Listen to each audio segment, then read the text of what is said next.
فرمایا وہ آدمی مومن نہیں ہو سکتا جس کا پڑوسی اس سے مطمئن نہ ہو. میں کیا آپ سے عرض کروں، میری بات شاید سمجھ میں نہ آوے، اس سے کافر پڑوسی بلا دو.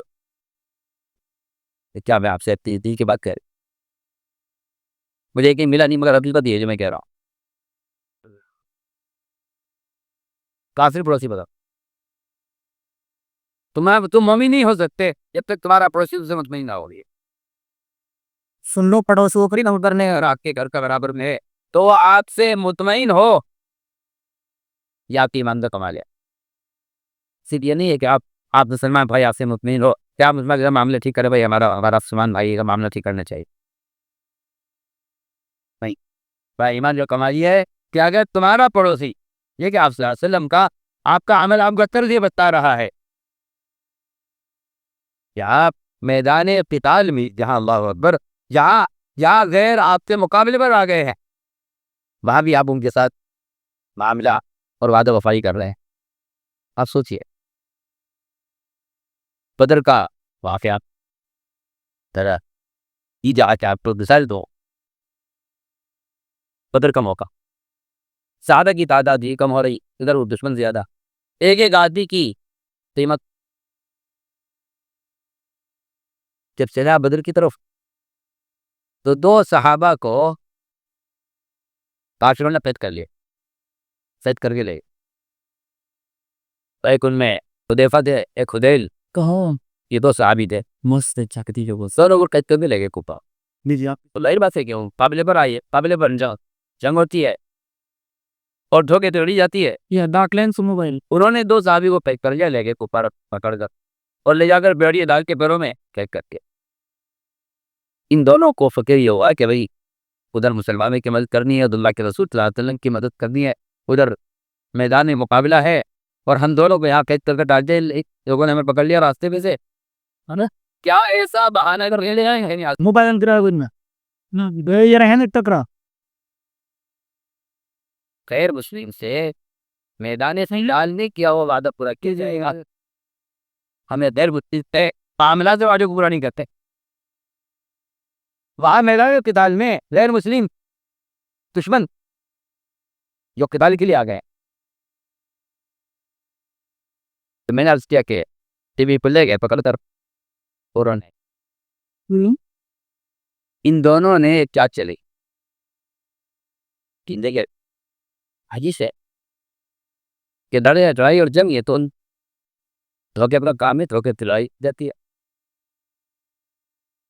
انہوں نے کیا لی اسے لی، ان دونوں نے کہا اوپر تھے کہ ہم آپ سے وعدہ کرتے ہیں، ہم آپ سے وعدہ کرتے ہیں آج ہمیں اگر چھوڑ دے تو ہمارا وعدہ آپ سے ہے، ہم آپ سے لڑیں گے، ہم آپ کو دال پر دے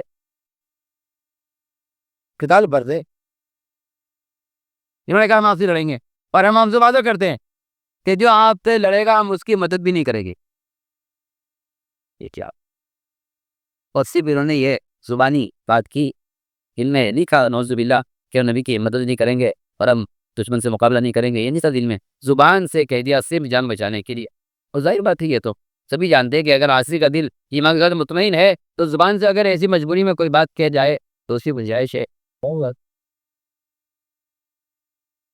انہوں نے یقین کر لیا. میں سے کیا بتاؤں، مسلمان اتنا ایماندار اور وعدے کا اتنا پابند تھا اس زمانے میں کہ میدان قتال میں دشمن مسلمان کے وعدے پر بھروسہ کر رہا ہے.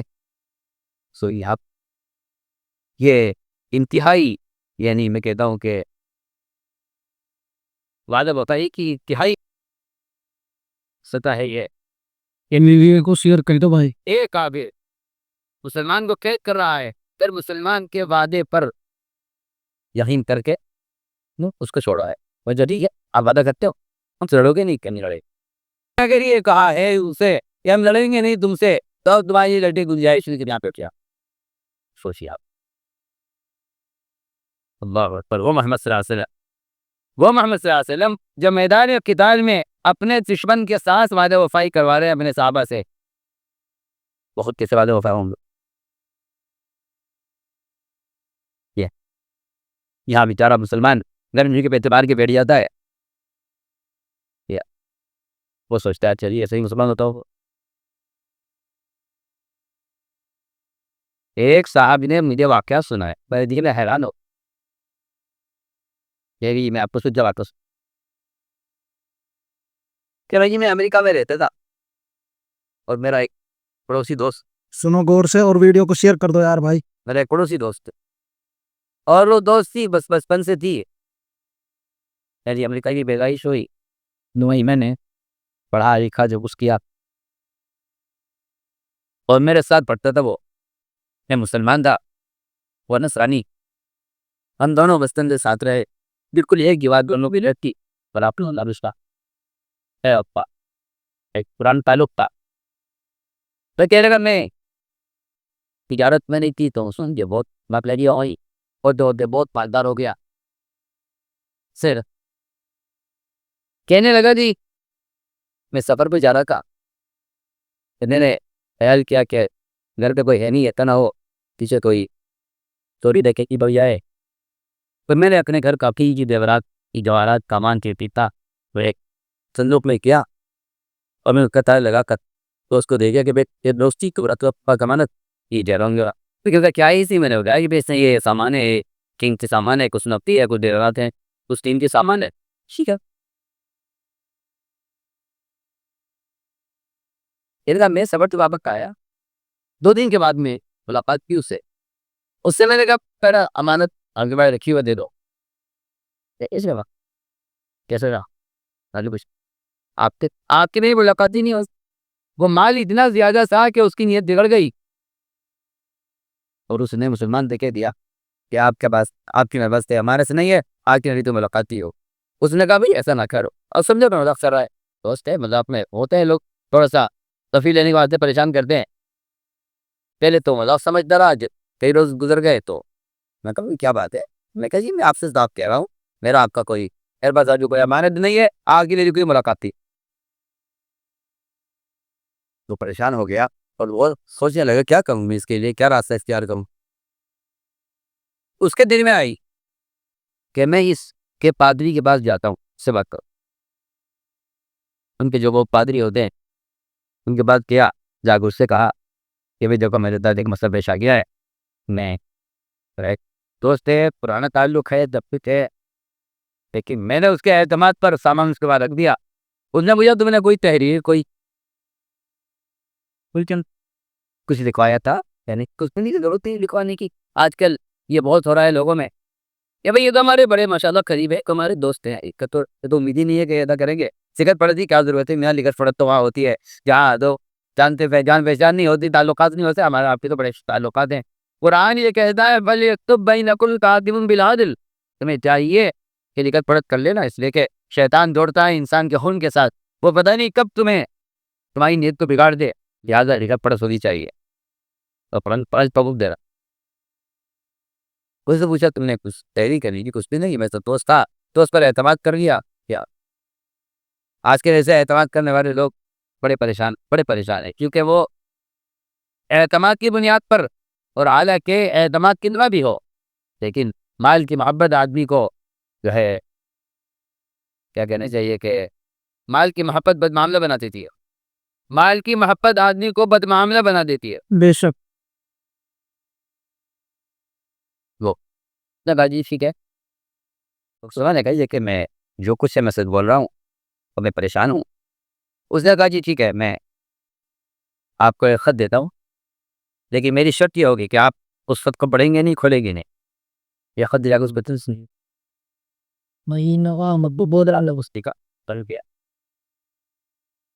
دوستو کتنا ساتھی لائیو دیکھ رہے ہیں. اس کے بعد میں نے جا کے اسے خط اس طرح دیا، اس نے فل کو پڑھا، پوپ کی طرف سے اس کے پادری کی طرف سے خط تھا، اسے پڑھا پر بیٹھے میں بھی ایک دم سے اس کا چہرہ کا رنگ بدل گیا اور وہ فوراً اٹھا اور صندوق اٹھا کے لایا اور لا کے اس کے حوالے کیا کہ بھائی چلو جو ہو گیا آپ معاف کر دو، آئندہ ایسا کبھی نہیں ہوگا، اور آ کے ہم سامان لو. تو بھائی دیکھ دوست بات یہ ہے، تو نے تو میری سنگات نیند اڑا دی میری، میں تو پریشان تھا. اور تو مال کا الگ غم تھا، دوست نے میرے ساتھ یہ دھوکا کیا، اس کا مجھے الگ غم تھا. یہ بھی مال کا غم اتنا نہیں تھا جس میں دوست کا میں نے کہا جو یہ کی بگڑی ہے اور اس سے میرے ساتھ زون کر مجھے اس کا غم زیادہ تھا. اس کو تو لیتا. میں تو ایسے ہوں جاؤں گا نہیں. آپ مجھے بتائیے کہ اس خط میں کیا لکھا ہوا. تو اگر یہ دوستی کا واسطہ دے کر کہتا ہوں یہ سوال تو اس کا سوال نہیں کر.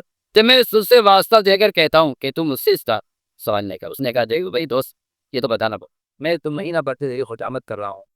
دوست میں اپنا نمبر تو سینڈ کر رہا ہوں لیکن پلیز بھائی کال مت کرنا, واٹس ایپ میں سے کر لینا. کوئی کمی ہو تو آپ مجھے بتائیے, میں اس کمی کو پورا کروں گا. تو پتا کسی خط نہیں کیا ہوتا. اس نے کہا بڑی شرم کی بات ہے کہ نہیں بتانا پڑے گا. اس نے کہا دیکھو خط میں یہ لکھا ہوا تھا, اس پوپ نے مجھے یہ لکھا ہے کہ تم مسلمان کب سے ہو گیا. سوچنے کی بات ہے. کیا لکھا پوپ نے کہ تم مسلمان کب سے ہو جو. اس نے الزام دیا مسلمان کو کہ کام تو مسلمان کرتا ہے تو مسلمان نہیں ہے. نوز باللہ. ٹھیک ہے, مجھے برداشت نہیں ہوا کہ مجھے مسلمان کہا جائے بدناملی میں, اور مجھے مسلمان کہا جائے خیانت میں, اور مجھے مسلمان کہا جائے وعدہ خلافی میں. مجھ سے یہ بات برداشت نہیں ہوئی. اس لیے میرے دل نے کہا کہ اس کے پیسے اس کی امانت واپس کرو ورنہ مجھے مسلمان کہا جائے گا. افسوس ہے آپ کیسے میں ہو سکتا ہے, کیا ایسا ہو سکتا ہے مجھے وہاں کہ غیر مسلم اس اعتبار سے اپنے آپ کو مسلمان کہنے کو تیار نہیں ہے کہ یہ تو خیانت تو مسلمان کرتا ہے, چلی کیوں کر لی.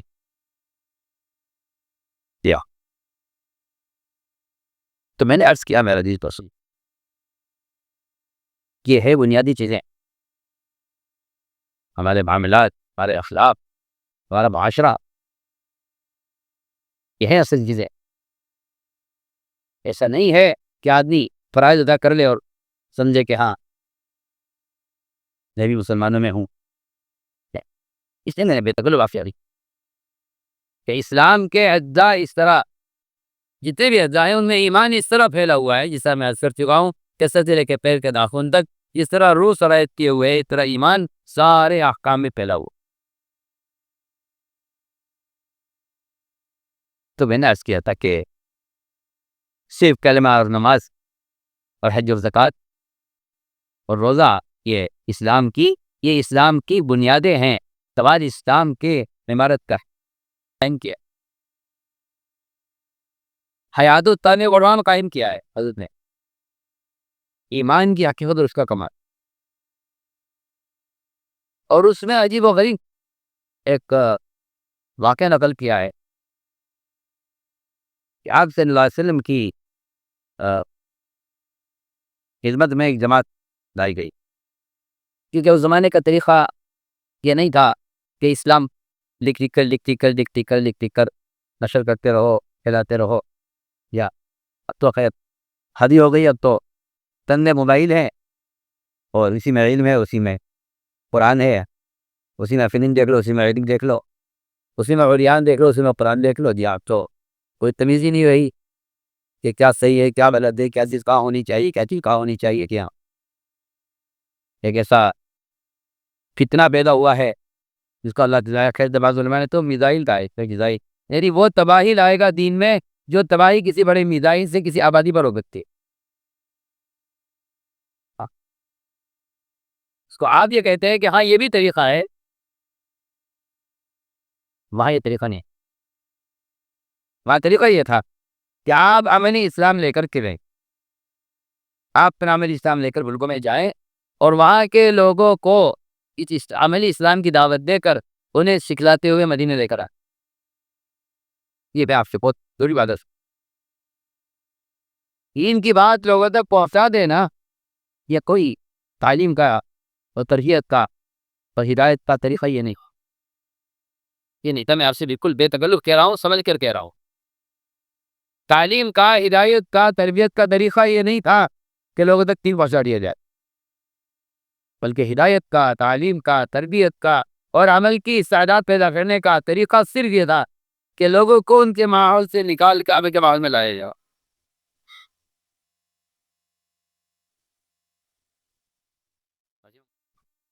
دوستوں ویڈیو کو شیئر کر دو اور ہمارے اس پیج کو بھی فالو کر لو بھائی.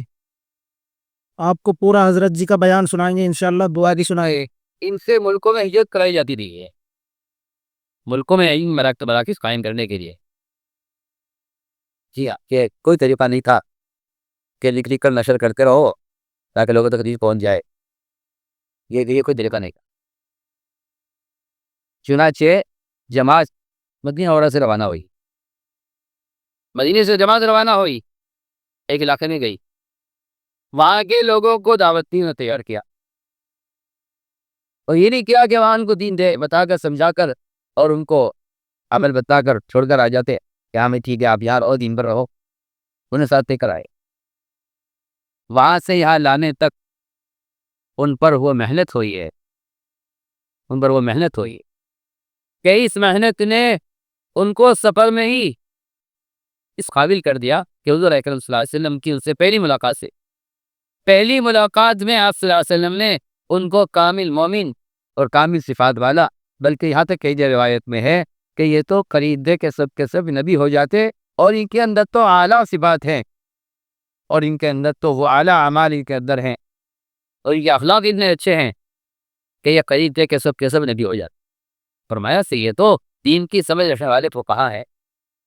آپ سوچیے، آپ پہلی ملاقات ماشاءاللہ، پہلی ملاقات بولیں گے آپ صلی اللہ علیہ وسلم نے، کہتے ہیں آپ نے ہمارا حلیہ دیکھا اور ہماری بات کرنے کا انداز دیکھا، ہمارے اندر آپ کے اندر ادب دیکھا، ان کا حلیہ دیکھا۔ آپ نے دیکھ کے فرمایا کہ تم کیا ہو، آپ دیکھ کر سمجھ گئے کہ ایمان والے۔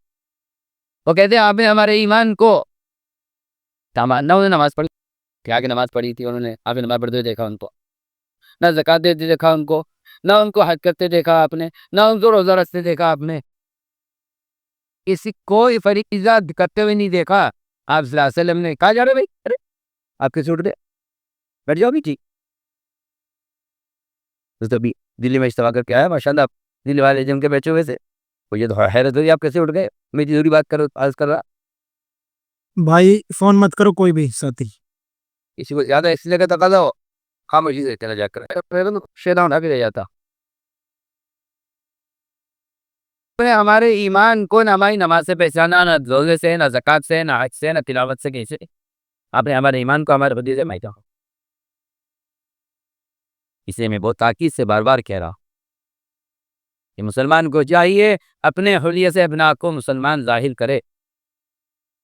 یا پینٹ پہننے والے ننگے پھرتے ہیں، یہ پہلے طے شدہ بات ہے، یہ پینٹ پہنتے نہیں کہ ان کی نماز نہیں ہوتی، اس سجدے میں جاتے ہیں، کمر بڑھ جاتی ہے، نماز سب جاتی ہے۔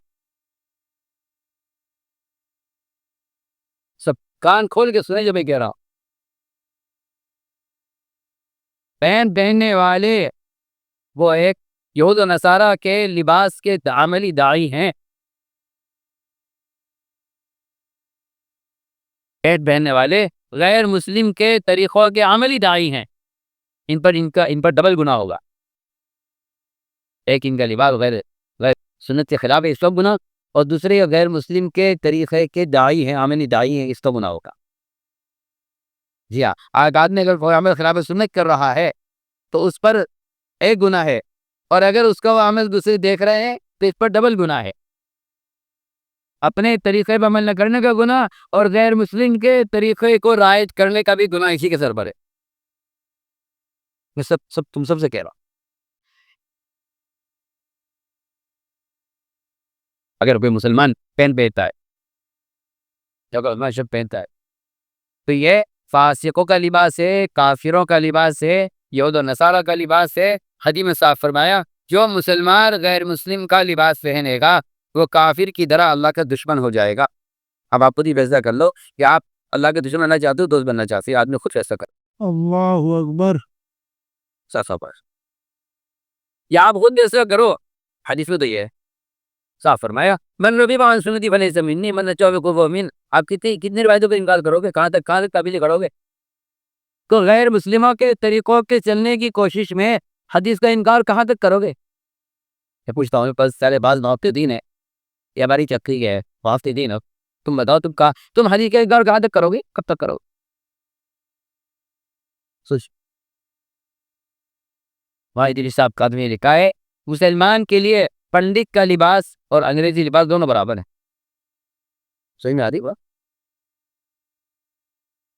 پنڈت کے لباس ہو دونوں دونوں دائی کو کم دونوں برابر. آپ کو شیطان نے دھوکہ دیا. لباس نہیں کیا ہوتا ہے؟ ایمان تو دل میں ہے. اگر تیرے دل میں ایمان ہوتا تو تیرے لباس سے نظر آتا. یہ حدیث میں واضح مومن ہے ہی نہیں. اس کا لباس ندی کے لباس کے مطابق نہ مومن ہے ہی نہیں. صاف صاف بات ہے. آپ کہہ رہے ایمان دل میں ہے اور حدیث انکار کر رہے آپ کے ایمان کا. آپ سوچیے حدیث سے انکار کرے کہ آپ مومن نہیں. صاف بات ہے. حدیث ہے صاحب. حدیث ہے اس مسلمان کا ظاہری حلیہ سنت کے مطابق نہیں ہے وہ مومن نہیں ہو سکتا. ایک تو بالکل حدیث ہے. صاف بات. دادے کی بات کرو گے ابھی تو تعویلیں کرو گے. لیا غیروں کو خوش کرنے کے لیے حدیث کی تعویلیں کرتے ہیں. اگر جی مسلمان مجبور ہے بیچارہ کیا کرے. ادھر دفتر کا قانون یہ ہے, ادھر فلاں کمپنی کا اصول یہ ہے, ادھر حکومت کا قانون یہ ہے. مجھے ان مسلمانوں پر تعجب ہے جو غیر مسلموں کا قانون تو اللہ کو پیش کر رہے ہیں, اللہ کا قانون کافر کو پیش نہیں کر رہے. یہ حماقت ہے. نہیں سوچیے.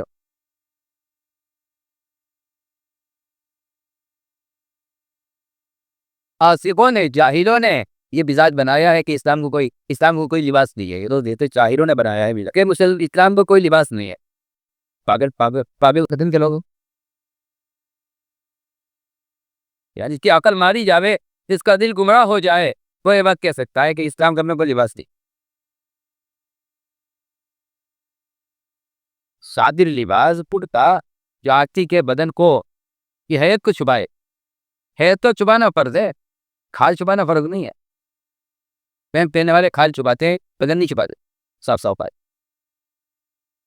اور میوادی کو دیکھ کر تو مجھے وہ تو غصہ آ جانے کرتی. ریاست تو جاتے تھے ان میوادیوں کا ایسا بنا کے پیش کرو پوری دنیا پر, کہیں نہیں دیکھ کر لوگوں کو سننے کے یاد آوے یہ خود ہی گندگلی گرے کیا کیا کر رہا ہے. اور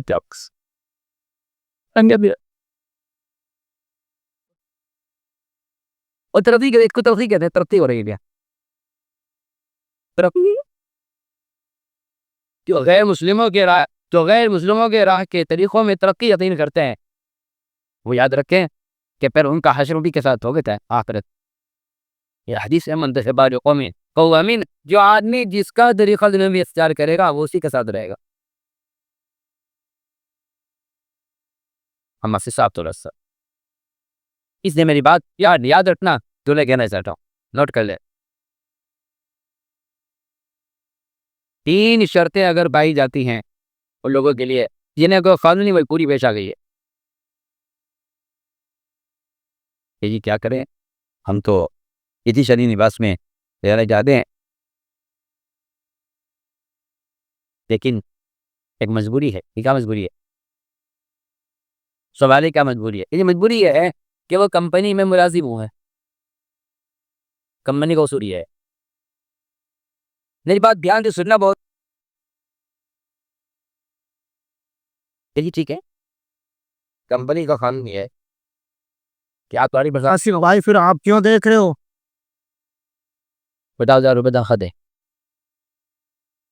مہینے یا تو کرنا. آپ کوئی کمپنی آپ سے یہ کہہ دے کہ آپ کو ہم مہینے کے 2 لاکھ روپے دیں گے, آپ کی تنخواہ 2 لاکھ روپے ہوگی مہینے کی, مگر کمپنی کا اصول یہ ہے کہ آپ کو ہاتھ کاٹ کے آنا پڑے گا. آدھے ہاتھ کٹے گا. بتاؤ کہ تیار ہو جائے؟ بولو ہاں نہ میں جواب دو. نہیں ہوگا.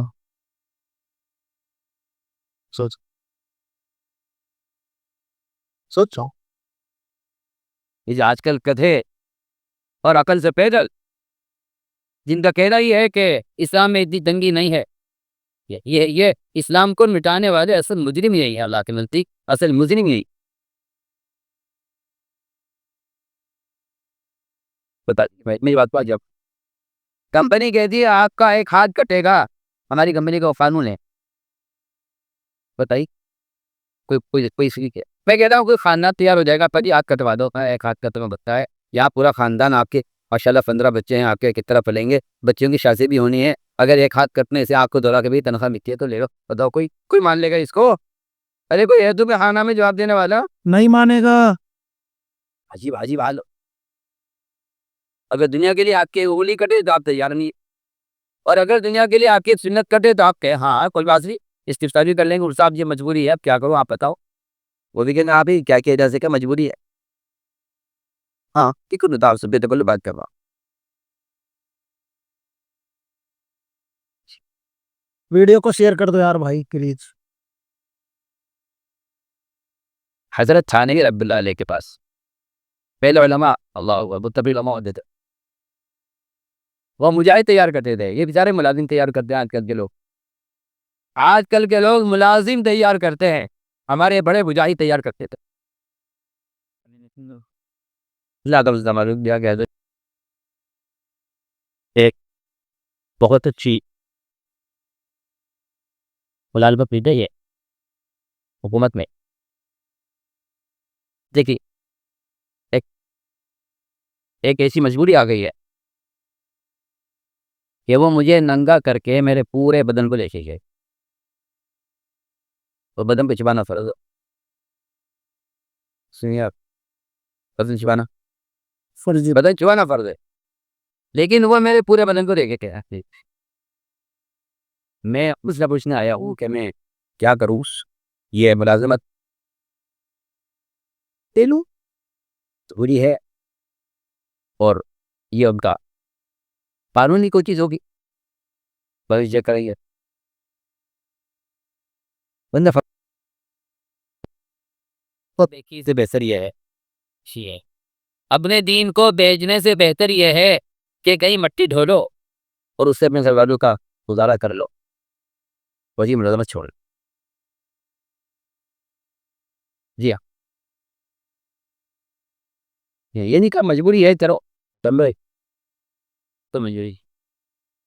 اللہ پوچھیں گے نہیں کہ آپ نے یہ کام کیوں نہیں کیا، یہ کام کیوں نہیں کیا، یہ کام کیوں نہیں کیا، یہ کام کیوں نہیں کیا، یہ کام کیوں نہیں کیا. وہاں تو خبر میں محمد صلی اللہ علیہ وسلم کی شکل دکھلائی جائے گی کہ تمہیں پہچانتے ہو نہیں پہچانتے. ایک سوال اس سوال ہے، اور اس پہ سوال کا جواب وہ نہیں دے گا جو محمد صلی اللہ علیہ وسلم کا نام جانتا ہے اور آپ کے دین کو جانتا ہے. یہاں جواب وہ دے گا جس کی زندگی اتباع سنت پر گزری ہے، صرف وہ پہچانے گا، آپ کو نہیں پہچان.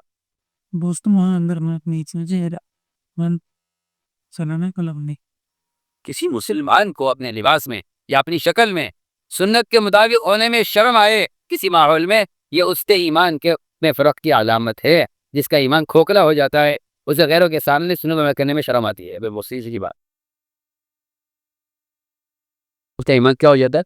کھوکھلا یا اسے شرم آتی کہ جی میں ان کے سامنے کیسی جاؤں گا. اس لیے تو میں نے آپ سے بنیادی بات دسی چھوڑے ملازمت تو کیا بات، ملازمت واجب نہیں ہے، اتباع سنت لازم، اتباع سنت لازم ہے. ایک مسلمان اگر اتباع سنت کی وجہ سے کسی سنت کے چھوٹنے کی وجہ سے اگر وہ مٹی ڈھولے تو میں کہتا ہوں کہ یہ کام اچھا ہے. اس ملازمت سے، اس ملازمت سے کوئی سنت جا رہی ہے.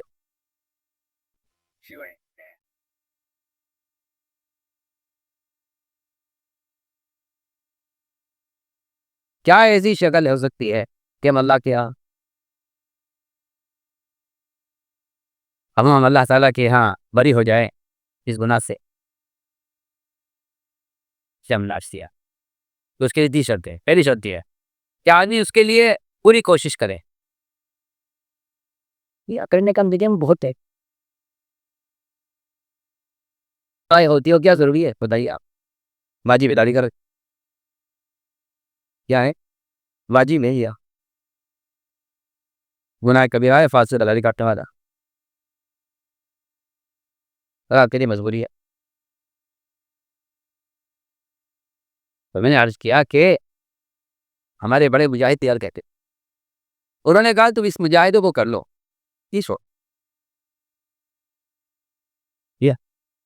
تو مجبوری ہے سب مجھے.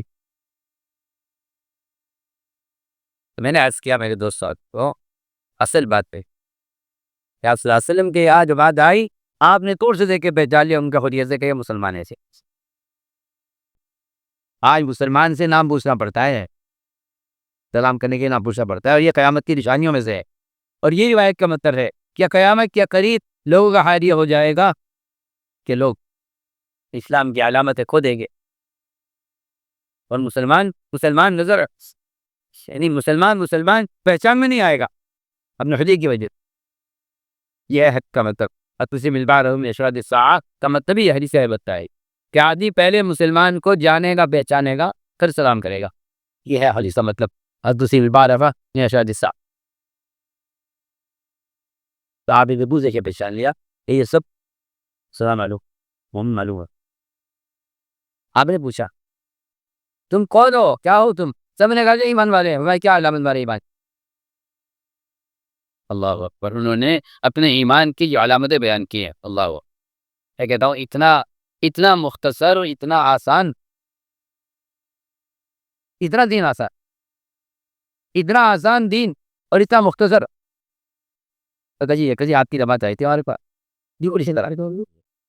جس میں یہ نہیں ہے کہ آپ کا آیا تھا ہمارے پاس اور آپ ایک کتاب بھیجی تھی والدے مجھے پڑھ کے مسلمان ہوئے ہیں، آپ کی جماعت آئی تھی۔ وہ تو میں تو درمیان آپ سے کہہ رہا والیا صاحب کا ملفوظ ہے دین کی دعوت خط میں لکھ کر بھیجنے سے دعوت کا فریضہ ادا نہیں ہوتا۔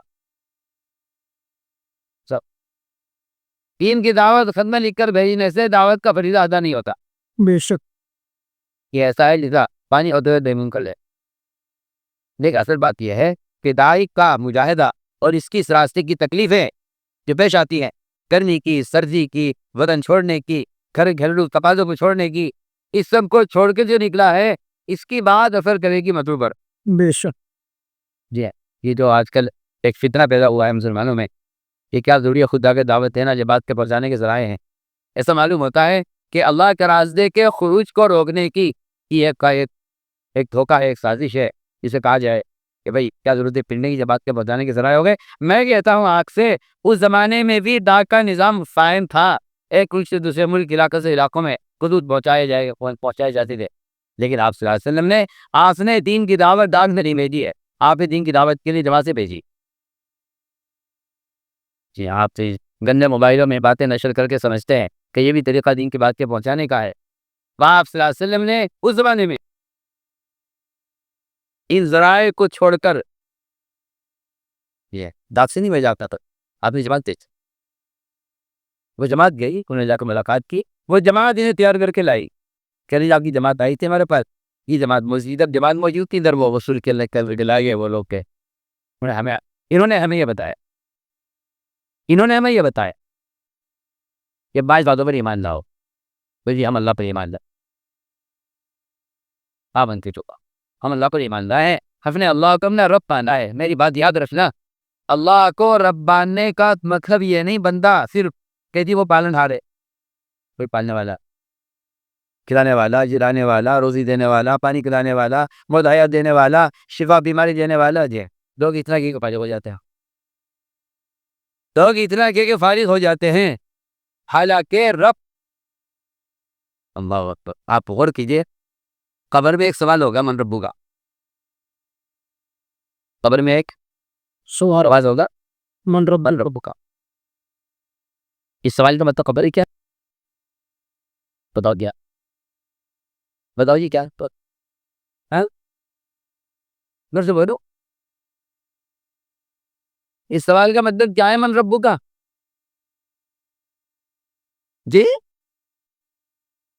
ہاں، یہ تو بات ہے کہ لوگ اتنا کہ بدل جاتے ہیں کہ جی تمہارا رب کون ہے۔ میں آپ سے بتانا چاہتا ہوں من ربو کا اس سوال کا مطلب یہ ہے کہ تم دنیا میں کس کی اطاعت کر کے آئے ہو۔ بے شک آپ غور کریں میں کیا کہہ رہا ہوں، تم دنیا میں کس کی اطاعت کر کے آئے ہو، کس کی بات مان کر آئے، یہ ہے سوال کا مطلب من ربو کا۔ ورنہ مشرکین یہ کہا کرتے تھے کہ پالنے والی ذات تو اللہ کی، وہی کھلاتا ہے۔ اس کے کچھ نے پوچھا کہ اگر تمہارا کوئی نقصان ہو جائے، جانی مالی کوئی آفت آ جائے تو تمہاری نقصان کو کون دور کرتا ہے اور تمہاری پریشانیاں کون حل کرتا ہے؟ اس نے کہا وہ اللہ کرتا ہے جو اطلاع آسمانوں میں ہے۔ وہ کہہ رہا ایک نہیں سینکڑوں وہاں پہ آتا ہے۔ تو کیا آخری بات کیا کہ باری ہو جا من ربو کا، کہ بھائی رب پالنا کون ہے؟ وہ کہتے اللہ ہے، اور یہ یہ بہت سال کی بات آپ سے کر رہا ہوں. میرا رب اللہ ہے، اس کا جواب وہ صحیح دے گا جو دنیا میں رکھ کے اطاعت کر کے گیا ہے. بے شک. جی ہاں، اس لیے کہ ہر ایک رب اس کا آقا ہوتا ہے اور ہر ایک اپنے آقا کا غلام ہوتا ہے. ہر ایک اپنے آقا کا غلام ہوتا ہے. سوال اس بات کا ہے کہ آپ نے پوری زندگی کس کی چاہت پر گزاری ہے؟ آپ کس کی اطاعت کر کے آئے؟ من ربکا کا مطلب یہ ہے. اگلی بات یہ ہے، محمد کہا کہ تم دنیا میں کس مذہب پر زندگی گزار کر آئی؟ مذاہب بہت سے ہیں، مذاہب بہت سے ہیں. تم نے کس مذہب پر زندگی گزاری ہے؟ اور اس کے ساتھ میں نے عرض کر دیا تھا کہ محمد صلی اللہ علیہ وسلم کو پیش کیا جائے گا. پھر اتباع سنت، صرف سنت کا اتباع کرنے والا پہچان سکے گا آپ کو کہ میں کیا مر. تو میں نے عرض کیا کہ ان سے پہلا سوال میں نے کہا جب آپ کی جماعت آئی تھی انہوں نے ہمیں بتایا کہ ایمان لاؤ اللہ پر، ہم اللہ پر ایمان لاؤ، اس کے فرشتوں پر ایمان لائے. ہم اس کے فرشتوں کو اس کی جو ہے اس کے نیک بندے یقین کرتے ہیں. اور ہم ایمان لائے کتابوں پر. کتاب پر ایمان لانے بھی ہے کہ کتاب پر ایمان لانے سے کہتے ہیں کہ ہم اللہ تعالیٰ کی قرآن کی حرام کی چیز کو حرام کرتے ہیں، اس سے بچتے ہیں، اور جس چیز کو اسے حلال کیا ہے ہم اس کو حلال سمجھتے ہیں اور اس کا عمل کرتے ہیں. یہ صاف پاس قرآن پر ایمان لانے سے کہتے ہیں. واللہ ایک گسوائی دی تھی ہمیں جان سوچی یہ قرآن اللہ کی کتاب ہے. ارے مشرکین مکہ تو اس پر حسد کرتے تھے یا قرآن پہ کیوں نازل کیا گیا ہے. سوچیے آپ، وہ جو قرآن کو اتنا مانتے تھے کہ انہیں اس بات پہ حسد تھا کہ قرآن پہ کیوں نازل کیا گیا. دوستو ویڈیو کو شیئر کر دو. اللہ حافظ ہے کہ قرآن پر ایمان لانے سے نہیں کہتے صرف کہ جی مان دو کہ ہماری کتاب کو شک ہے. قرآن پر ایمان لانے سے کہتے ہیں کہ اس کے حرام کو آدمی حرام سمجھے، اس سے بچے. ایک آدمی جو بچ ہو گیا جی مجلس نے آپ نے فرمایا کہ تم قرآن کے ساتھ کھیل رہے ہو. اگر جی میں تو قرآن پر ایمان لایا. فرمایا کہ وہ قرآن شخص وہ ایمان نہیں لایا قرآن پر جو قرآن کے حرام کو حلال سمجھ رہا ہے. صاف فرمایا ما عمل بقول استحل محارم، قرآن کے حرام کو حلال سمجھنے والا یہ نہیں کہا کہ غیبت کرنا حلال ہے، یہ کہیں گے تھا غیبت کر رہا تھا. حرام کو حلال کہنا تو بہت جرت کی بات ہے. بعدوں سے غیبت ہو گئی. کہا بھی فرمایا کہ تم قرآن کے حرام کو حلال کر رہا ہے. تو کتاب پر ایمان لانے کا مطلب یہ ہوتا ہے کہ ہم قرآن کے حرام کو حرام سمجھ کر اس سے اللہ کو بچیں. اور ہمارا ایمان ہے آخرت پر، اور ہمارا ایمان ہے تقدیر پر. مرنے کے بعد اٹھایا جائے گا، اللہ کے سامنے پیشی ہوگی. جی ہاں، اور ہر ایک کو اپنے کیے کا وہاں جواب دینا ہے.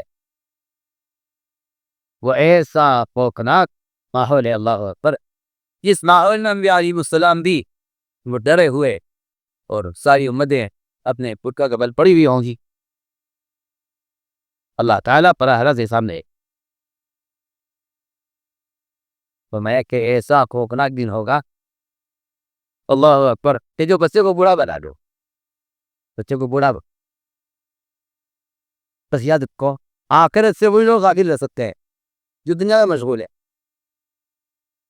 قادر آخرت سے غافل ہے، اس لیے دنیا اس کی جنت بھی ہے اور دنیا اس کی غفلت کی چیز بھی ہے.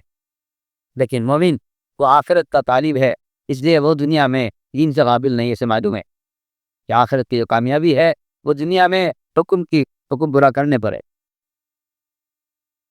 جی ہمارا ایمان ہے آخرت پر، اور ہمارا ایمان ہے تقدیر پر کہ دنیا میں جو کچھ ہو رہا ہے تو اللہ تعالیٰ نے اس کو مقدر کیا ہے. بے شک. یہ کہنا کسی مسلمان کا کہ اگر یوں ہوتا تو یوں ہو جاتا، اگر یوں نہ ہوتا تو یوں ہو جاتا. یہ جتنے اخبار پڑھتے ہیں، یہ جتنے اخبار پڑھتے ہیں بیچارے یہ قرآن نہیں پڑھتے. اگر یہ قرآن پڑھا کرتے انہیں پتہ چلتا کہ دنیا میں جو کون سے عمل کر کیا ہوگا. جو اخبار پڑھتے ہیں وہ بیچارے بھی کہنا کہ یوں کرتے تو یوں ہو جاتا، یوں کرتے تو یوں ہو جاتا. ماشاءاللہ ایک بھائی نے افطار بھیجا، بہت بہت شکریہ بھائی. اگر کوئی آدمی اپنی زبان سے یہ کہہ دے کہ اگر یوں کرتے تو یوں ہو جاتا، یوں کرتے تو یوں ہو جاتا، فرمایا کہ یہ اپنی زبان پر آگ کا انگارہ رکھ لے اور جلا کر زبان کو خاک کر لے. یہ بہتر ہے یہ بولنے سے کہ اگر میں یوں کرتا تو یوں ہو جاتا، کیونکہ دل زبان توحید کے خلاف بول رہا. تقدیر کسے کہتے ہیں؟ تقدیر ایمان لو سمجھے، تقدیر ایمان کم نہیں یہ میاں چلو بس مقدر میں ایسا ہی تھا، ہو گیا جو ہونا تھا. نہیں، یہ قصوی پر ایمان نہیں. تقدیر پر ایمان اسے نہیں کہتے. تقدیر پر ایمان اسے کہتے ہیں کہ بندہ اللہ کے فیصلے پر اپنی رضا ظاہر کرے. یہ میں اللہ کے بلی تیرا لو آپ کو خوشی اور اللہ تعالیٰ کی تعریف آپ کسی نعمت کے حاصل ہونے پر کرے. اللہ کی وہی تعریف، اللہ کے فیصلے سے وہی رضا کسی حادثے پر کی ہونی چاہیے. اسے کہتے ہیں تقدیر پر ایمان. وہی مجدد کتاب اکرام کا صحابہ کا تقدیر پر ایمان ایسا تھا. اللہ اکبر. آپ سنو قصہ. صحابہ کا تقدیر پر ایسا ایمان تھا کہ جب کوئی فیصلہ ناگوار ہوتا اللہ کی طرف سے تو ناگوار فیصلے پر راضی ہو کر اس کے بعد کی خیر حاصل کرتے تھے. یہ انما العسر یسرا کا مطلب یہی ہے کہ اللہ تمہیں تنگی لائیں گے، اس تنگی میں اگر تم اللہ سے راضی ہو اور حکم پورا کر رہے ہو تو پھر یاد رکھو کہ اس کے بعد اللہ تعالیٰ کی طرف سے فراخی آنے والی ہے. ماشاء اللہ 3 ساتھیوں نے افطار دے جا.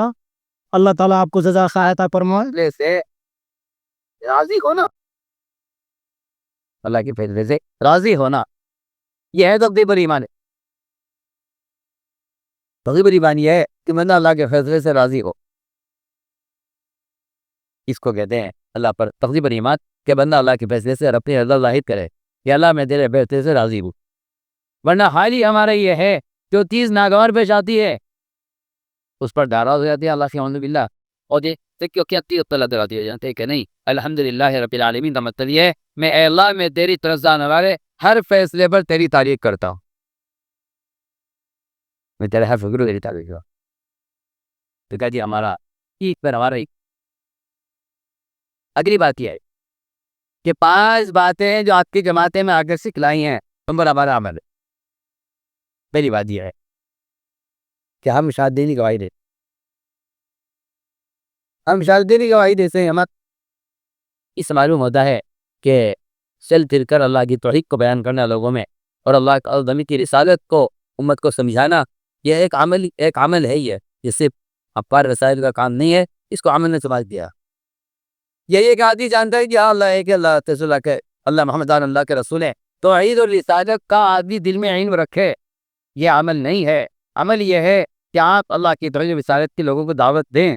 اس کو عمل میں شمال کیا گیا ہے، قول میں، عقیدے میں، خیال میں، تصور میں نہیں ہے. آپ پڑھیے حدیث، اس سے معلوم ہوتا ہے کہ نماز، روزے، حج و زکوٰۃ کی طرح توحید کی دعوت دینا اور رسالت کے اقرار کرنا یہ عمل میں شمار کیا گیا ہے. 7 بھائی نے افطار بھیجا. آگے کہا کہ یہ ہمارے دوسری بات کیا ہے عملی طور پر کیا نماز قائم کرتے. اللہ تعالیٰ 7 بھائی کو رکعت پڑھتے ہیں، نماز پڑھتے نہیں تاکہ نماز قائم کرتے. اور نماز کا قائم کرنا یہ نہیں ہے کہ آپ نماز کے پابند ہیں. نماز کا قائم کرنا یہ بھی ہے کہ آپ لوگوں میں نماز پر آمدہ کرتے. نماز کو قائم کرنے کا مطلب ہوتا ہے نماز کو رعایت کر. عرفان خان کو بھی اللہ تعالیٰ جزا خیر عطا فرمائے. ہمارا یہ معمول ہے، یہ نماز قائم کرتے ہیں. اسی میں کہا کرتا ہوں کہ یہ تو ہو سکتا ہے کہ غیر مسلم نماز پڑھ لے. سنو میں کیا بول رہا ہوں. یہ ہو سکتا ہے غیر مسلم نماز پڑھ لے، یہ ناممکن بات ہے کہ مسلمان نماز چھوڑ دی. نہیں ہو سکتا.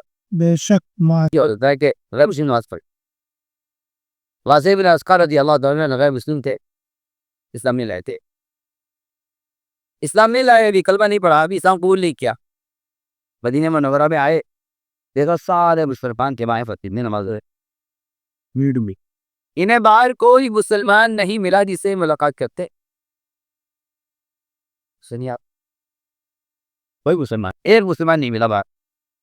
کوئی دکاندار، کوئی زمیندار، کوئی ٹھیکیدار، کوئی سرپنچ، کوئی سب سلامت، کوئی نہیں ملا ایک کو باہر. یہ مسجد میں گئے اور انہوں نے مسجد میں جا کر آخری صف میں نماز پڑھی آپ صلی اللہ علیہ وسلم کے ساتھ. اشرو خان پہاٹ نے افطار بھیجا. اللہ تعالیٰ جزا خیر عطا فرما. بھائی آپ نے دیکھا اتنا آدمی مسجد میں آیا ہے، آپ کچھ چل کر ان کے پاس گئے، ان کو نہیں بلایا ان کے پاس، کچھ چل کر ان کے پاس. ہم کہتے ہیں مسجد کی جماعتوں سے کہ تمہاری مسجدوں کا نیا آدمی آ جاتا ہے پھر بتا بھی نہیں آگے چلا بھی جاتا ہے. میں نے صاحب کا مدد ہے ایسے ہاتھ میں رہا کرو آنے والوں کی، اس طرح شکاری شکار کی ہاتھ پر رہتا ہے. دیکھو کب آتا ہے، کب بیت پڑھنا ہے. اس کو اس طرح دعوت دی آپ. آپ سے آتے نا خود اٹھ کے گئے کے بعد فرمایا کیسا نہ ہوا میں کہہ رہا تھا کہ نہیں وہاں یہ تو مل جائے گا اگر اس نے نماز پڑھ لی، لیکن یہ کہیں نہیں ملے گا کہ مسلمان نماز چھوڑ دے۔ آپ نے فرمایا جو مسلمان نماز تو پڑھتے ہیں اگر گھر میں پڑھ لیتے مشقیں نہیں آتے، میں رضی دیتا ان کا گھر چلاتا۔ آپ بتائیے، آپ ادھر اتنا رحیم و کریم نبی اپنی امت پر، اور ایک آدمی کا مکان جلاتے، بتائیے مکان جلا لیں گے تو آدھی سی پکڑ۔ رضوان صافی نے اسٹار بھیجا، اللہ تعالیٰ جزا خیر عطا فرمائے۔ تو بھایا کہ اس کا مشین آگے نماز نہ پڑھنا، ان کے مکانات جلا کر ختم کر دیے جائیں تاکہ ان کو نماز پڑھنے کے لیے کوئی جگہ نہ ملے سوائے مسجد کے۔ یہ متی مقصد تھا مکان جلانے کا۔ سوچی بڑی وہی رہے آپ ڈانٹ کھلائی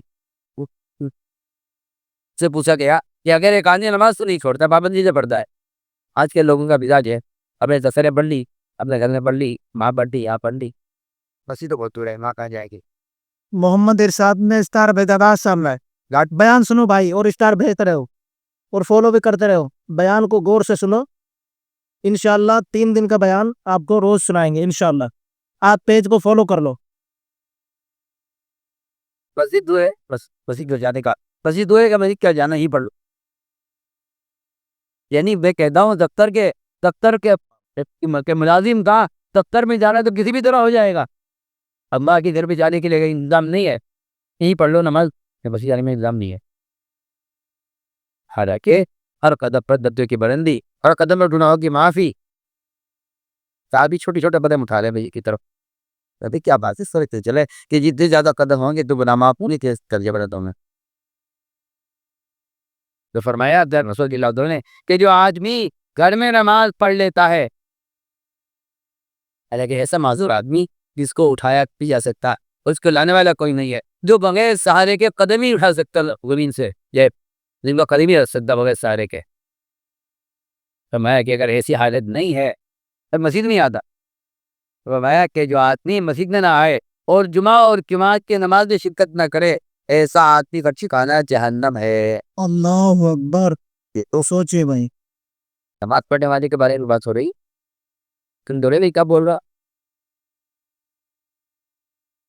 نماز تو پڑھتا ہے مگر مسجد نہیں آتا، نماز تو پڑھتا ہے پابندی سے، مسجد نہیں آتا، تو میں اس کا ٹھکانہ جہنم میں سننا پہلے بتائیے آپ۔ اس سے میرے دوست ہو، نماز چھوڑنے والے کے اسلام میں کوئی حصہ نہیں ہے، یہ آخری ہدایت تمہارے قدر نہیں جاتی ہے۔ آپ صلی اللہ علیہ وسلم بھی یاد جیسے نماز نماز نماز نماز کہتے گئے ہیں، یہ آپ کے پورے 23 سالہ جو ہے نبوت خلاصہ ہے کہ قبلے نماز، حقوق اللہ، غلام کے حقوق، حقوق العباد اور زامہ کے شکر روان، یہ 3 چیزیں ایسی ہیں جو آپ کے پورے دور رسالت کا خلاصہ ہے۔ جی ہاں، اللہ کے حقوق، بندوں کے حقوق، اور تیسری بات یہ ہے ان حقوق اور امت کو لانے کے لیے نقل و حرکت اور خروج۔ کیا کر رہے ہیں بیٹا کے اندر ہے یہاں، سنو دھیان سے بات۔ میں نے عرض کیا کہ جو آدمی نماز چھوڑ دے اس کا اسلام میں کوئی حصہ نہیں ہے۔ اکبر کی آخری بات نہیں ہے، یہ صرف حضرت کے لوگوں پر جو نماز چھوڑ دیتے ہیں، عاملوں سے کہتے جی کوئی تعویذ بنا دو، تو کاکی کر رہی نماز کے بدعائیں لگ رہی ہیں، بیوی کو، بچوں کو، لڑکیاں جوان ہو رہی ہیں، شادیاں نہیں ہو رہی ہیں، دکانیں ہیں، آمدنی نہیں ہے، بیمار پڑا ہوا ہے کوئی دوا اثر نہیں کرتی ہے۔ نماز کی بددعا سب سے پہلے لگتی ہے۔ نماز کہتی ہے اللہ اس طرح سے مجھے برباد کیا ہے، پوری سے برباد کیا، اور یہ بددعا دونوں کے لیے ہے، نماز کو چھوڑنے والے کے لیے بھی اور نماز کو بگاڑ سے پڑھنے والوں کے لیے بھی، دونوں کی نماز کی بددعا آ رہی ہے۔ بددعا کرتی ہے نماز، جس نماز کے بعد آپ دعا کر رہے ہیں وہ نماز بددعا ضروری ہے۔ جسے اس میرے دوستوں جو شرم آتی ہے مسلمان سے کہتے ہوئے کہ بھائی نماز نہیں چھوڑیں گے، حالانکہ آپ پڑھیں، آپ کی سے پڑھیں، حدیث سے پڑھیں، آپ کو نبی کی دعوت میں نماز پڑھنے کا حکم غیروں کے لیے ملے گا۔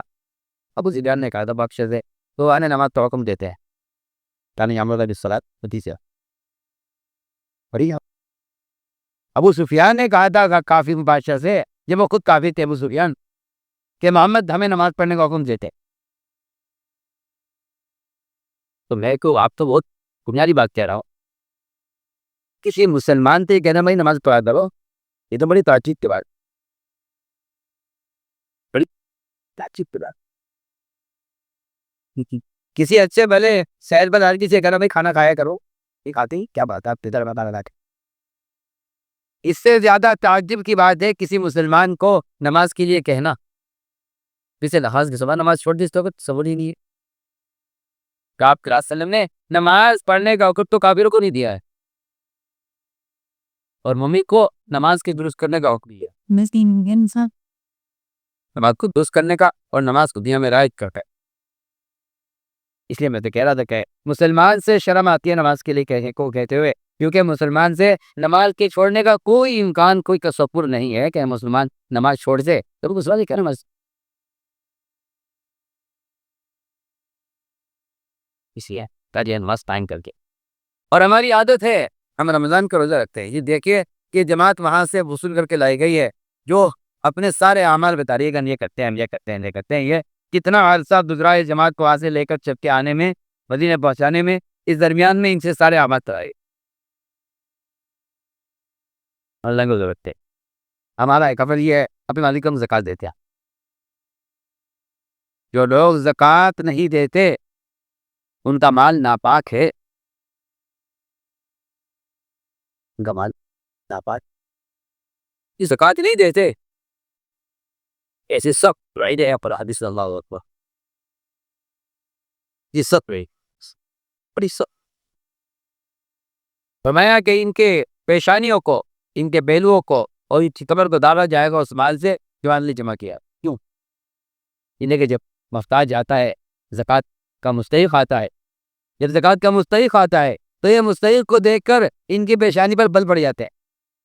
کیا کہتے ہیں نا مالدار صاحب، اور اب آئے گا کوئی مستحق، یہ زکات کا میں مستحق ہوں، آپ زکات دے. اس کی پیشانی بل آ جائے گا کہ آگے مانگنے، اور وہ مزید سوال کرے گا، وہی اس سے اپنا پہلو پھیرے گا، ادھر پونے گا. تو فرمایا کہ پھر ہم ان کے پہلو پر اور ان کے یہ پالتو پر دان لگائے گے.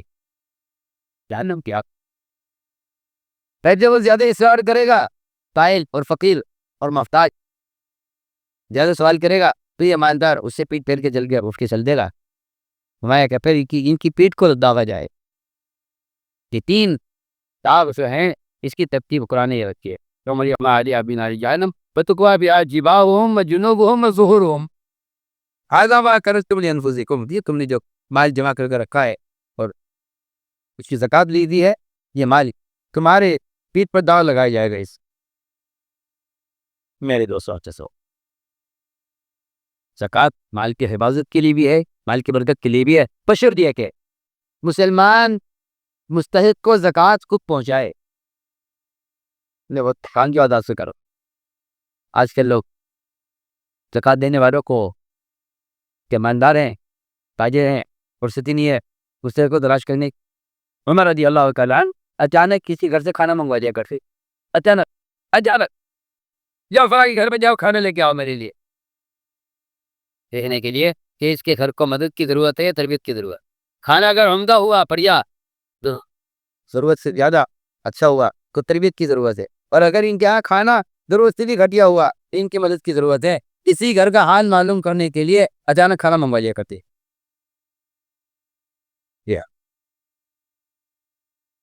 تو ہم نے عرض کیا کہ مسلمان کو چاہیے کہ وہ زکات مستحق کو خود پہنچائے. آج کل زکات کی وصول کرنے والے اور زکات ادا کرنے والے دونوں تو غلطی ہوئی، دونوں تو غلطی ہو. حالانکہ زکات کی جو برکتیں ہیں، اصل ہے زکات کی برکتیں مستحق کی دعائیں ہیں. جب ایک عجیب لحاظ سے لے جا کر زکات کسی مستحق کو دیتا ہے تو پھر مستحق کو پتہ چلتا ہے کہ اس نے مجھے زکات دی ہے. وہ مستحق اس کے لیے دعا کرتا ہے، اس کی دعا کی برکت سے، اس کی دعا کے اثر سے اس کی زکات برکت، اس کے مال میں برکت ہوتی ہے. اصل زکات کی برکات مستحق کی دعائیں ہیں. لیکن آج کل لوگ زکات دینے کے لیے مستحق کو تلاش نہیں کرتے، جبکہ اصولی بات یہ ہے کہ جس طرح ایک آدمی نماز ادا کرنے کے لیے بانی تلاش کرتا ہے، اس طرح زکات ادا کرنے کے لیے مستحق کو، فقیر کو تلاش کرنا چاہیے۔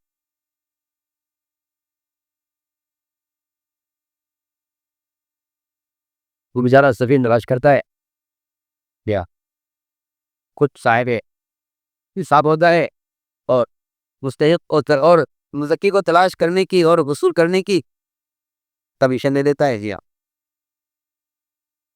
کی بات معمول بنایا ہے۔ یہ تو بیٹھا ہوا ہے کہ بھئی کوئی آئے گا تو زکات دے دے، آپ جائیے تلاش کیجیے مستحق کو۔ وہ تو بات اصل میں آپ کو بتاؤں، جس کا مال جتنا حلال ہوتا ہے، استعمال جتنا حلال ہوتا ہے، میری بات توجہ سننا بول، استعمال جتنا حلال ہوتا ہے اس کا حلال مال حلال راستے میں خرچ ہوتا ہے۔ حدیث میں آتا ہے کہ حلال مال کے اندر اس شادی کی جائز ہے، حدیث کے میں ابو میں حلال مال نے اسراف کی اور حلال مال نے گناہ کی گنجائش نہیں ہوتی، کہ لوگ حرام کماتے ہیں وہ حرام پر خرچ کرتے۔ ایک صاحب مالدار آدمی کے اپنا مال لے کر گئے ایک بزرگ کے پاس، اور کہا حضرت کی میرا مال ہے اور میں جاتا ہوں کسی مستحق پر خرچ، یا میں جاؤ مال یہاں رکھو اور تلاش کرو، جا جو تمہیں سب سے زیادہ محتاج آدمی ملے اس کو دینا۔ تلاش کر کے آئے کہ جی آپ کچھ لوگ انہیں جو فقیر ہیں اور وہ کہ ان کے جسم ٹھیک ہے، یا دی تو ٹھیک ہے، اس سے تو وہ تو فقیر نہیں ہے، تو 20 ٹھیک ہے، وہ تو کما سکتے ہیں، جاؤ پہ تلاش کرے۔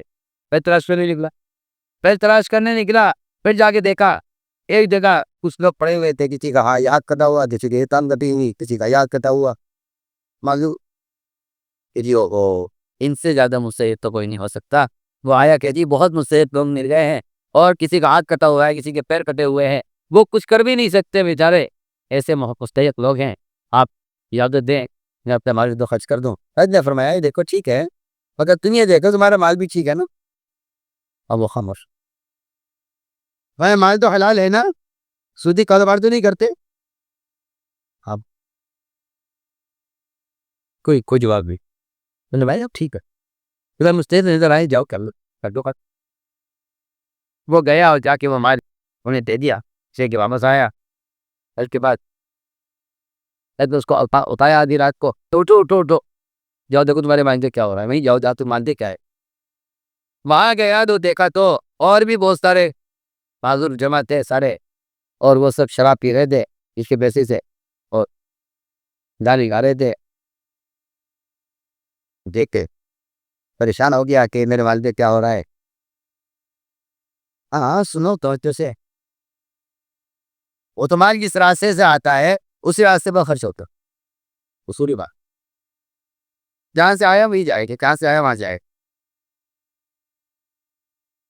آپ مال کمپنی سے لیتے ہیں، کمپنی کو پیسے دیتے ہیں، آپ جہاں سے آپ مال لیتے ہیں وہیں آپ کے پیسے جاتے ہیں، موٹی سی بات ہے۔ وہ آخر کہنے لگا جی میں تو حیران ہوں، مجھے تو بڑا غم بڑا افسوس ہے کہ میرے مال کا کیا ہو رہا ہے۔ دیکھیے وہ تو سب شراب پی رہے تھے، اور ناچنے والی گانے والی گا رہی تھی، وہ سارے مست ہو رہے تھے، اور کوئی کہہ رہا تھا ان میں سے کہ آج تو بڑا اچھا آدمی آیا ہمارے پاس مال لے کر، جی ہاں بڑے خوش ہو رہے تھے وہ۔ حضور نے کہا کہ دیکھو یہ میں ایک آنا رکھا ہوا، یہ لے جاؤ، ایک آنا، یہ ایک آنا لے جاؤ، اور تمہیں جو آدمی ملے پہلا اسے دے دینا۔ وہ کا یہ بات سے ایک آنا لے کے دکھا، اور دکھتے ہی دیکھا کہ ایک آدمی پہاڑ کے اوپر چڑھ رہا ہے۔ بھائی تم پہاڑ بھی کیوں چڑھ رہے، کہاں جا رہے؟ کہنے لگا کیا کو کیا مطلب ہے مجھ سے؟ میں کہ نیچے آ کے میں نیچے نہیں آ سکتا تھا بھائی، میں نیچے نہیں آ سکتا، ایسے میں اوپر آتا ہوں۔ اوپر چڑھا، ایک آنا لے کر یہ اوپر چڑھا پہاڑ پر، اس کے ہاتھ میں دیکھا تو مرا ہوا کبوتر اس کے ہاتھ میں تھا۔ یہ لگا یہ مرا ہوا کبوتر تمہارے ہاتھ تنگ پیچ، کہنے لگا کہ میں پاکے سے تنگ آ چکا ہوں، میں پاکے سے تنگ آیا ہوا، میں اس مرے ہوئے کبوتر کو اوپر لے جا کر اسے میں کھولوں گا ہاتھ سے، تو اسے میں کھاؤں گا، اور اس سے پورا ہاتھ کو اوپر چڑھوں گا، اور پہاڑ کی توڑی سے میں گر کر میں نے اپنے آپ کو ختم کرنے کا ارادہ کیا ہے خود کیونکہ میں پاپا تو تنگ جب کام کرو یہ حرام ہے دو تک اور پپش یہ حرام ہے یہ پیسے لو. میں یہ وہ بڑے ولی تھے کہنے لگے کہ دیکھ لیا تمہارے اتنے پیسے نے ان فقیروں کو گناہ میں مبتلا کیا ہے، میرے ایک پیسے نے اس محتاج کو تو حرام کا مسئلہ بچا. ویڈیو کو شیئر کر دو. مال تو سے دیا ہے چارج نہیں کمائے کہ نقشوں میں دیکھے کیا کما رہا ہے، اور جیسا کمائے گا ویسا خرچ ہو. جو لوگ اسراف کرتے ہیں شادیوں میں گوٹیوں میں، یہ یقینی بات ہے کہ جس کا مال حرام راستے سے آیا ہے اس کا مال حرام راستے میں جانا ہی جانا ہے. یہ ناممکن بات ہے تو اس کا مال صحیح راستے پر ہو جائے گا، ناممکن بات. اس لیے انہوں نے کہا جی ہم زکوٰۃ دیتے ہیں اور زکوٰۃ دینے کے لیے مستحق کو تلاش کرتے ہیں. دوستو اسٹار 167 ہے 200 آنے کے مالدار زکوٰۃ دینے والے مالدار بھی زکوٰۃ کی برکتیں نہیں دیکھ رہے ہیں. وجہ اس کی یہ ہے کہ ان کا مال مستحق تک پہنچ نہیں رہا ہے، وہ خود نہیں پہنچا. ماشاءاللہ اسٹار بھیجنے والوں کا اللہ تعالیٰ سے فرق مستحق کو اپنے ہاتھ سے خود دینا جا کر کہ اچانک آنے والی مصیبت سے اور اچانک آنے والی بری موت سے بچا لیتا ہے. بے شک. تو نے کہا جی ہمارے اندر یہ خصلت ہمارے اندر ہے، یہ بل ہمارا عمل ہے. 5 فرائض ہیں، 5 پر ہمارا ایمان ہے، 5 پر ہمارا عمل ہے، اور 5 ہمارے اندر باطل زبانیں جاہلیت سے ہیں. آپ 4 ذرا عمل کریں چاہے تو چھوڑ دیں. میں وہ کیا کہ دوبارہ جو تمہارے اندر زبانیں جاہلیت سے وہ کیا ہے کہ جو ہمارے اندر صبر ہے، ہمارے اندر صبر ہے. ہم اپنے نفس کو مجبور کرتے ہیں اللہ کو پورا کرنے میں. صبر اسے کہتے ہیں. بھائی ساتھی فون نہ کریں. صبر کر لیا، کچھ گر گیا آپ نے صبر کر لیا، کچھ ٹوٹ گیا آپ نے صبر لیا، یہ کیا صبر کہتے ہیں میرے عزیز؟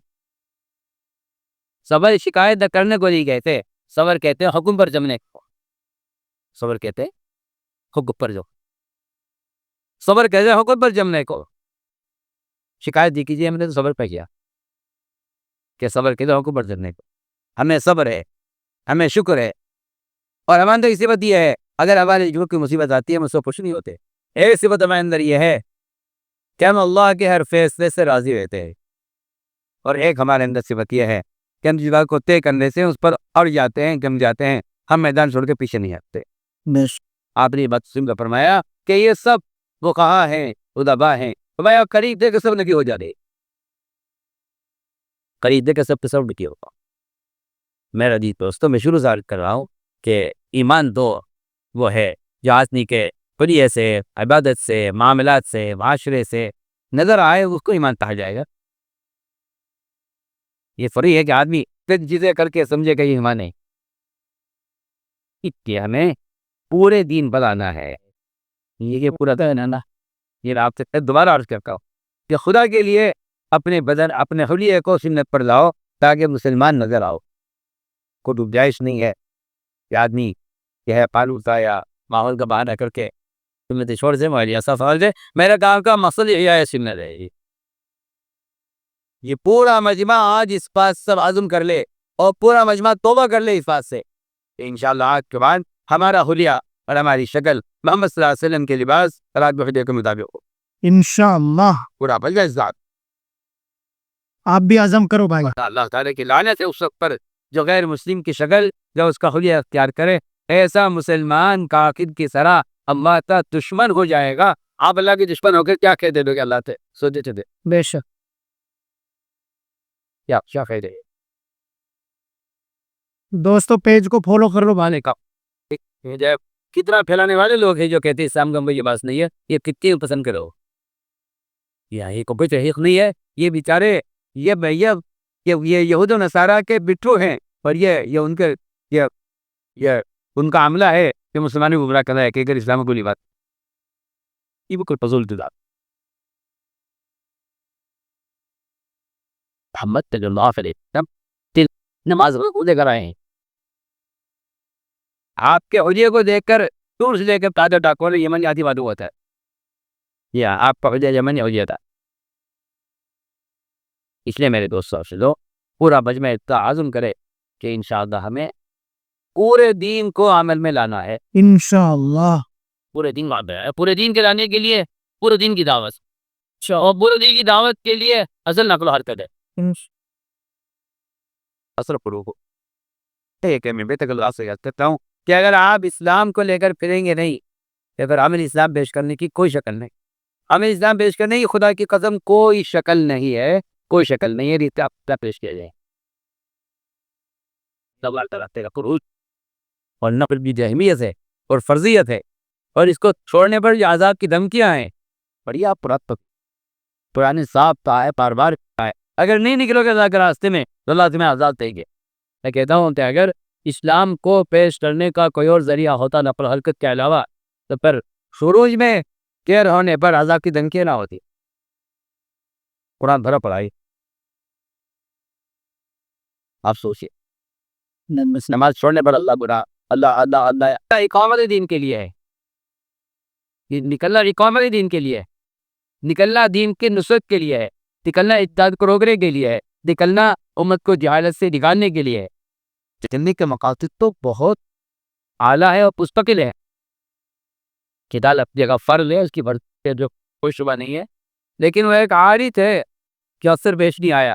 اثر نکل کے جو انسانیت کو ہدایت پر لے آنا اور ان کو جہنم سے بچانا، یہ اصل مقصد ہے نبی کی بعثت.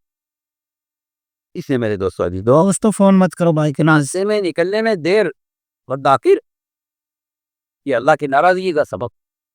آپ دعا کریں یہ آپ 3 زیادہ منائے نبی باری کی ماری کھاری ہوں، یہ 3 زیادہ جماعت سے جانے سے رہ گئے. اب جائیں گے، کل جائیں گے، صبح جائیں گے، شام جائیں گے. ابھی سواری تیار ہے، سواری تیز ہے، سہولت ہے، مالداری ہے، سب کچھ ہے، کوئی دقت نہیں ہے. جب چاہیں گے نکل جائیں. آج بھی لوگوں کا حال یہ ہے کہ وہ اس راستے میں نکلنے کو ٹالتے رہتے ہیں. کہاں جائے کہاں جائے،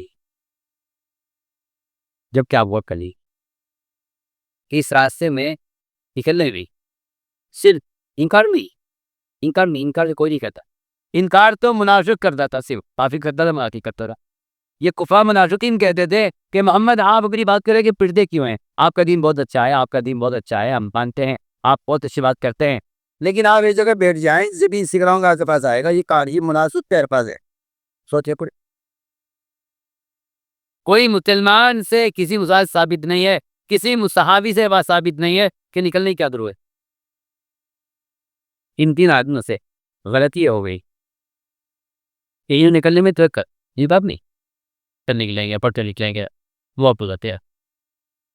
آپ لاتے ناراض ہو، اللہ بھی ناراض، آپ بھی ناراض. کچھ آپ اتنا زنا ہوا، نہ شراب پی، نہ چوری کی، نہ زکوٰۃ سے انکار کیا، نہ روزے سے انکار کیا، پکے سچے مسلمان. غلطی یہ ہوئی کہ اللہ کے راستے میں نکلنے میں فاقر ہو گئے.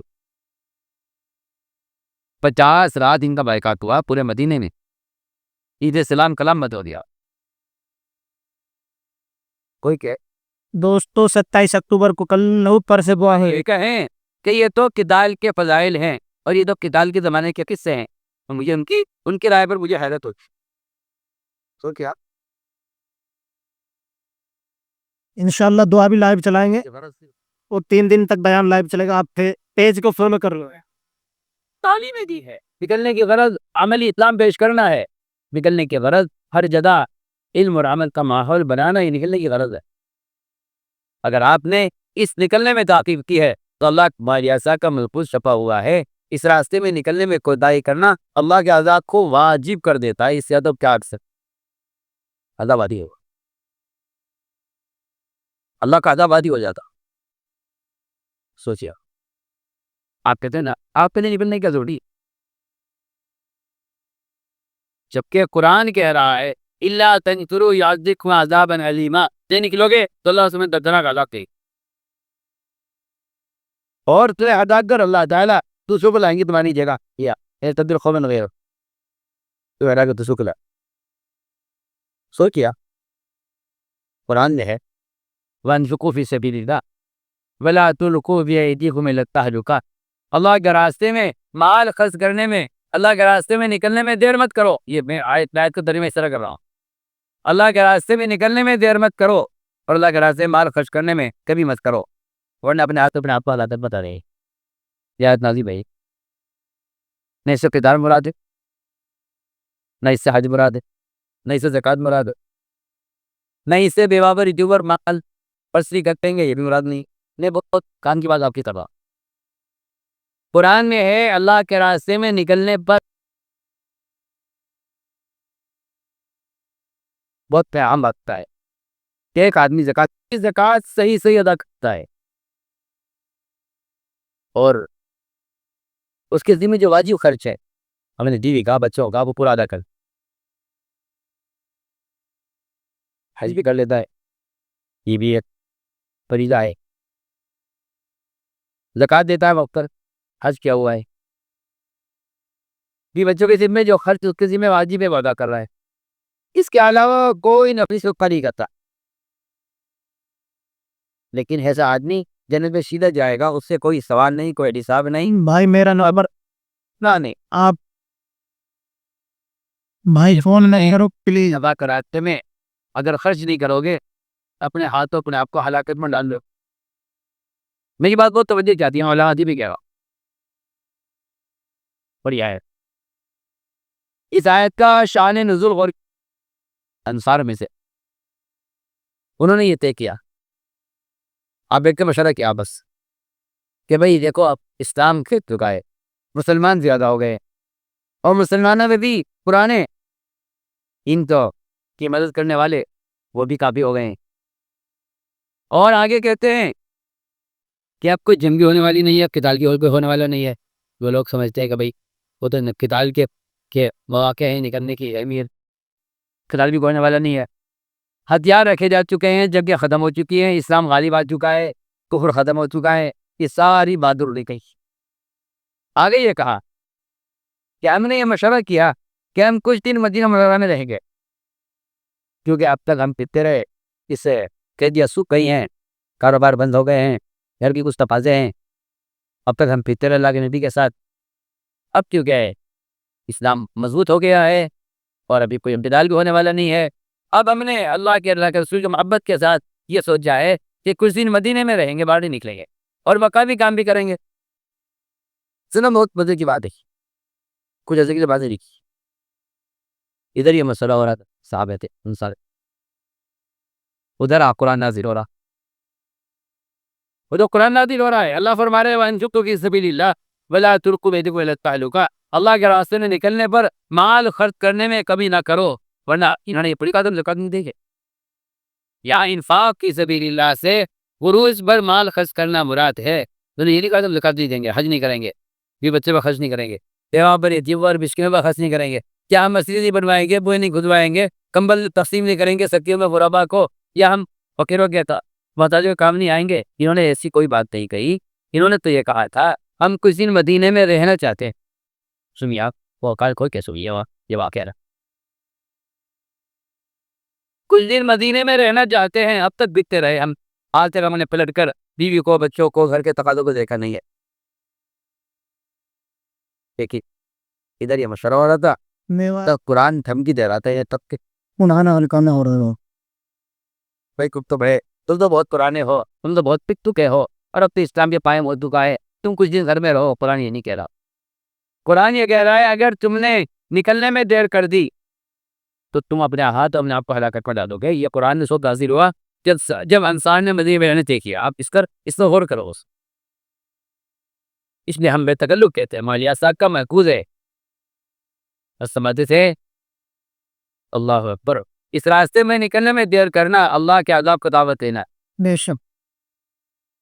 اس لیے نکلنا اللہ کا امر ہے، حکم ہے، نکلنا اللہ کا حکم ہے.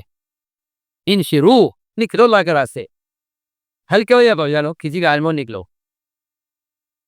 میں آپ سے ایک سوال کرتا ہوں، میں بے تکلف آپ سے کہتا ہوں، اس زمانے میں ایک فطرہ پیدا ہوا ہے میوات قرآن ہلکا میں کہ بھئی جب آپ کو نکلنے سے کوئی فائدہ نہیں ہو رہا تو کیا تو فائدہ نکل رہی. میں سوال کرتا ہوں سب سے، ایک آدمی اسے یہ کہا گیا کہ سے نماز پڑھو گے تو نماز پڑھنے والا آدمی گناہوں سے بچ جاتا ہے. شروع بہت توجہ سے بہت اہم بات کر رہا ہوں، جو نماز پڑھے گا وہ گناہ سے بچ جائے گا. اور یہ سمجھایا اسے کہ تم نماز پڑھو گے تمہاری دکان کا خپت محل ہو جائے گا، بیمار ٹھیک ہو جائے گا، تمہارا قبضہ ہو جائے گا. میں بہت کام کی بات کر رہا ہوں، بات بتاؤ جو سننا وہ سنو دوستو، لائیو چلے گا پورا انشاءاللہ. نیٹ سلو چل رہا بس، تھوڑا نیٹ سلو. بات پڑھنی شروع کر دی اس نے، نہ وہ گناہ سے باز آیا، نہ اس کا مقدمہ حل ہوا، نہ اس کا بیمار ٹھیک ہوا، نہ اس کا قرض ادا ہوا. تم سارا مجمع مجھے بتا دو کیا یہ نماز چھوڑ دے گا؟ بولو ہاں نہ میں جواب دو، بولو جلدی. چھوڑ دے گا نماز؟ نماز تو فرض ہے. تیرا بیمار ٹھیک ہو تب بھی فرض ہے نماز، بیمار ٹھیک رہا تب بھی فرض ہے. تیرا مقدمہ تو مقدمے میں کامیاب ہو ناکام ہو، نماز تب بھی فرض ہے. سوچو میں کیا بول بھائی یہ میوات میں ہو رہا پناہ حل تو کروں. فرض ہے، یہ تھوڑی ہے بیمار ٹھیک ہو جاوے تو نماز کامیاب ہو گئی، اگر دماغ بڑھ گیا وہ ٹھیک نہ ہوا تو نماز نہیں، نماز تو باقی کال ہو گئی. میں کہنا چاہتا ہوں کہ نماز جس طرح اللہ کا امر ہے اسے پورا کرنا ہے، اس طرح دعوت اللہ کا امر ہے اسے پورا کرنا ہے. جو لوگ کہتے ہیں جی نکل لیجیے کیا پہلا، جب یہ ترجیح بنا میں تو اور میں تو بعد میں نکل کر میرا تو معاملہ بھی ٹھیک نہیں ہوئے، اور جب بعد میں نکل کر میں تو پھر بھی جھوٹ بول رہا ہوں، اور بعد ایسے بھی اللہ معاف کرے. ارے میاں تم تو جماعت میں کہتے کہاں گئے؟ تو بھی معاملہ تو گڑبڑ کر رہے، پھر تمہارے جماعت جانے سے کیا فائدہ ہوا؟ سنو میں کچھ کہہ رہا ہوں، تمہارے جماعت میں جانے کا کیا فائدہ ہوا جب تم معاملات تو بھی ایسے کہ ایسے ہی ہو اور دھوکہ بھی دے رہے ہو اور تم سے غلط گناہ بھی ہو گیا ہے، کیا برابر ہو گیا ادھر؟ تو میں کہتا ہوں جماعت میں خوشی کے جانے سے اگر اس میں دین نہ آیا تو یہ بالکل سوال ایسا ہی ہے جیسا کسی آدمی سے کہا جائے کہ بھئی آگ کے نماز پڑھنے سے کیا فائدہ ہے جب آپ نماز پڑھ کے آگ کی اصلاح نہیں ہوئی.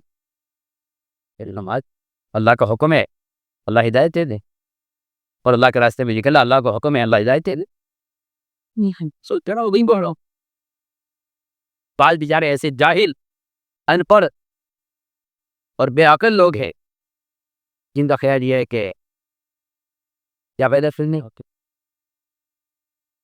یہ حیران ہو کوئی آدمی اگر یہ کہے تبلیغ کی دنیا میں کہ پھرنے سے کیا فائدہ ہے، وہ غور کرے تو عمر کے جو فرماتے ہیں اگر اس راستے میں پھرنا نہ ہوتا عمر دنیا میں رہنا پسند نہ کرتا. بتائیے اس سے کیا جواب آپ کے پاس؟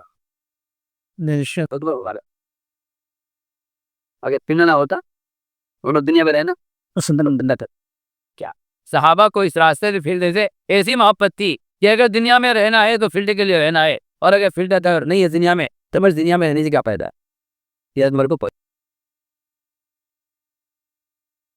یہ شیطانی وساوس ہیں، یہ پیدا کیے جاتے ہیں دلوں میں کام کی عظمت کو ختم کرنے کے لیے، اور کیا بھئی جب کوئی فائدہ نہیں ہو رہا آپ کو دینی تو آپ رہنے سے کیا بات؟ یہ کیا بات ہے؟ یہ تو ایسی بات ہو گئی جیسا کوئی یہ کہے کہ جب آپ کا مسئلہ حل نہیں ہوا، دیندار نہیں بنے تو آج کے نماز پڑھنے سے کیا فائدہ ہے؟ یہ نماز چھوڑنا تو کتے دین ہی ہے. تو میں یہ کہنا چاہتا ہوں کہ اس طرح نماز پڑھنا اللہ کا امر ہے، اس طرح اللہ کے راستے پہ نکلنا دعوت اللہ کے لیے یہ بھی اللہ کا امر ہے، اللہ کا حکم ہے. ہم تو اللہ نہیں کرو، بیمار ٹھیک ہو جاؤ اللہ کا فضل ہے، مقدمہ حل ہو جاؤ اللہ کا فضل ہے. نہیں نماز تو اس کے لیے نہیں ہے، نہیں نماز تو اللہ کا حکم کے لیے ہے. میں اللہ کے راستے پھر رہا ہوں، اللہ کا حکم ہے، اللہ مقدمے کامیاب کرتے ان کا فضل ہے، وہ ہدایت دیتے ان کا فضل ہے، میرا پھرنا تو اس کے عمل کی وجہ سے. بھائی نیٹ ختم ہو رہا میرا اس لیے سلو چل رہا، پورا مجمع ٹھان لے بیان دے کر لے ختم ہونے والا ہے. کہ انشاءاللہ ہمیں کچھ کرنا ہے، کچھ کر پورا مجمع ٹھان لے میں کچھ کرنا ہے، انشاءاللہ پورا مجمع طے کر لے میں کچھ کرنا ہے. اور یہ بات سب یاد رکھے، ہر سال 4 مہینے اس راستے میں نکلنے کو اگر جو زندگی نہ بنایا تو ایمان کا مزہ نہیں سکھ سکتے. مالیہ تک ہم پورے چبا ہوا ہے.